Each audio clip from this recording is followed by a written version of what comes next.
don't even know. I'm so boring. Hold on, let's do it one more time. Yeah. What did she say? What did she say? It was Don Wong. I'm here in Atlanta, but I'm from Seattle. I'm keeping it P with Pac'Liyah.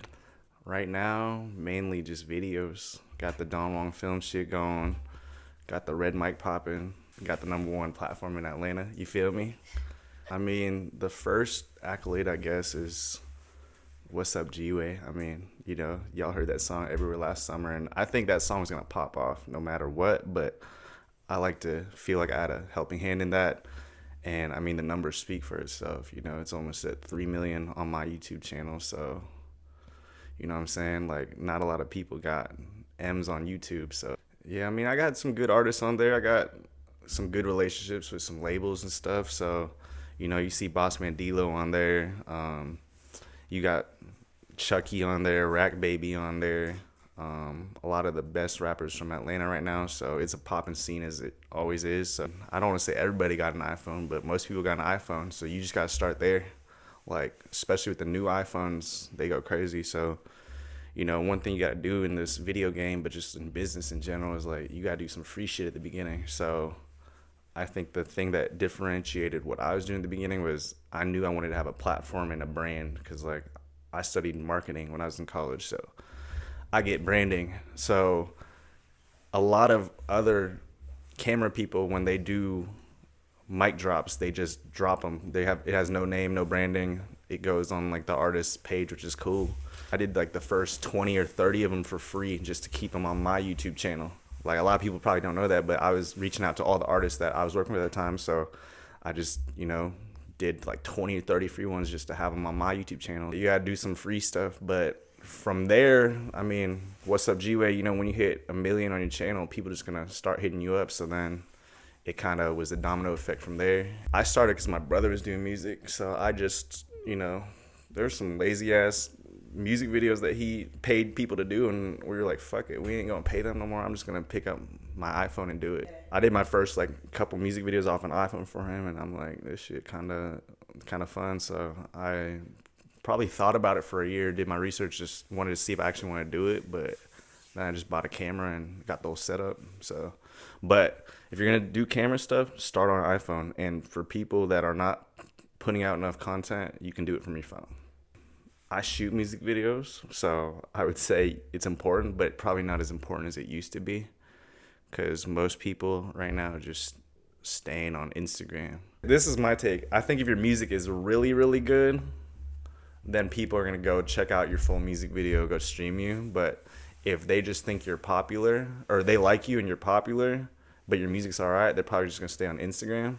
To answer your question, short form versus music videos, I think music videos help build your brand a lot more and like tell the full story of like who you are and like who your surroundings, who your peoples are, and like what you really be doing, where short form content is really focused strictly on the music. So I say it depends kind of on like what you're going for, but probably the beginning, just the short form content. But I think it also depends on how much money you got and how much your budget is, because music videos cost a lot of money, and that's just paying the videographer. You know what I mean? That's not even including all the props and locations and models and stuff you got to use. So music videos, if you got the money for it, but if not, maybe go short form at the beginning.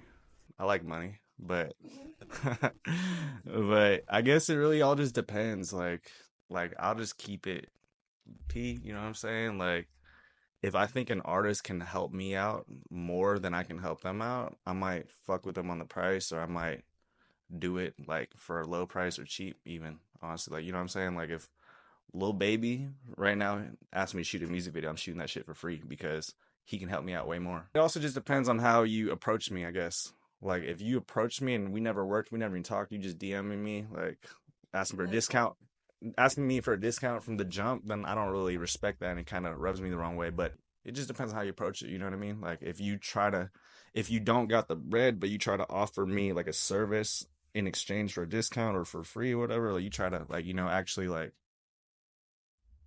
negotiate with goodwill, I guess, or good intentions, then yeah, you gotta at least give me value if you can't pay me. So it just all depends, I guess.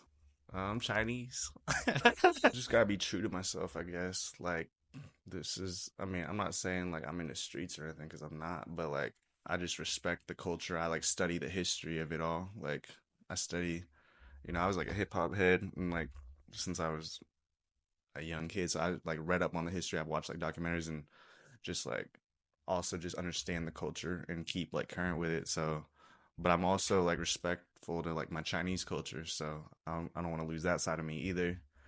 It's just being respectful, I guess, and understanding how it goes. I'm not from like black culture. Like I went to like a suburban like white high school, so like I guess I can't say I grew up in it, but it's just understanding how it goes and taking the time to understand how different people, different groups, different regions even like like black hip hop culture in Seattle is already different than Atlanta. And then, I mean, I've never been in New York, but I'm sure it's different there. So it's like just understanding the codes of each subset of culture too. You know what I'm saying? So just taking the time to understand and being a part of it, but not like just trying to profit off it. I don't know. I got a theory. I have a theory that all like people that are not from America gravitate towards hip hop. Like Indian people, black people, or not black people, Mexican people. I mean, like Asian people. Like I think all low key, all my Chinese cousins got like black girlfriends. I think it's just because like when you come to them when you're like the first generation, like your parents, what they like is like Chinese music or African music or like non-American music when you're in America. So what's the most popular culture in America in the 2020s or in the 2000s is hip hop. So that's the first thing you see and you know what I mean? So that's like what you naturally gravitates towards, I think. And then some people, get immersed in it, whatever. And my aunt, she gave me a burnt CD with it was like Hey Ya Roses by Outkast. Right There, like Hot in Here. That was like my first burnt CD when I was in third grade.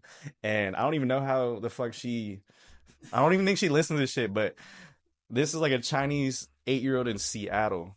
Like, you know what I mean? Like, we don't even listen to Southern music like that out there. So I think that's part of why I was drawn to Atlanta too. And like, I already can understand the Southern lingo too. So that's kind of what I was saying earlier about getting in tune with the culture. Like, people from Seattle sometimes move out here and they can't really get with the Southern lingo because it's like different way of talking. I just am who I am. Like, I got white friends, I got Chinese friends, I got Mexican friends, I got black friends. So it's just like, I just rock with who I rock with, and like I don't know, like just now, like when I was in Seattle for the Christmas holidays, I just hung out with my family, so just we just ate a bunch of Chinese food, so reminded me of my roots, visited my grandma, you know what I'm saying? So just stayed, I don't know, stayed true to who I am. Like I don't know, I don't really think about what I'm supposed to be. I guess I just fuck with who I fuck with. So keep it P just means just keeping it real. Honestly, I feel like that's what everyone's gonna say, but keeping it P just means keeping it real and just like being yourself, basically. Because especially with like the internet, especially with all the outside influences going on, it's easy to be influenced by other people, other things, other ideas. So it's like more than ever, it's harder to have original thought. So keeping it P is just keeping it real and keeping it original with your thoughts, I guess. Don't just go off of what is popular. Like make a decision for yourself what is good or what's important to you. I mean, the mic thing is probably gonna run out at some point. So I got a plan for what's after that. Like the mic drops are not gonna it's already getting oversaturated. So, from the block, shout out to them. They're probably the originator, but them and on the radar, and then my boy Soul London, he going crazy too. So, but the mic thing is, it's not gonna go forever. So I don't know yet, but I've been thinking about the next moves. I don't know what the next move is, but we gotta keep it original. I already got the YouTube channel, so we already got following there. So we gotta keep the content. We gotta have other forms of content to capitalize off of the following, but we gotta keep it original. I was thinking about skits, honestly. Like one of my ideas, Actually, should I share this? Cause y'all gonna steal the sauce. I don't know, but fuck it, fuck it. I'm gonna just say it, but I, I don't even know if I'm gonna go forward with it yet, cause I've been really just racking my brain lately on what might be a good move. But I think I'm funny, so I want to maybe to help rappers, like, cause I got a good network of artists, maybe to help them get into acting, but also just to maybe show a different side of them, maybe like little mini skits, like Drewski type shit, but different vibe. Just be yourself, man.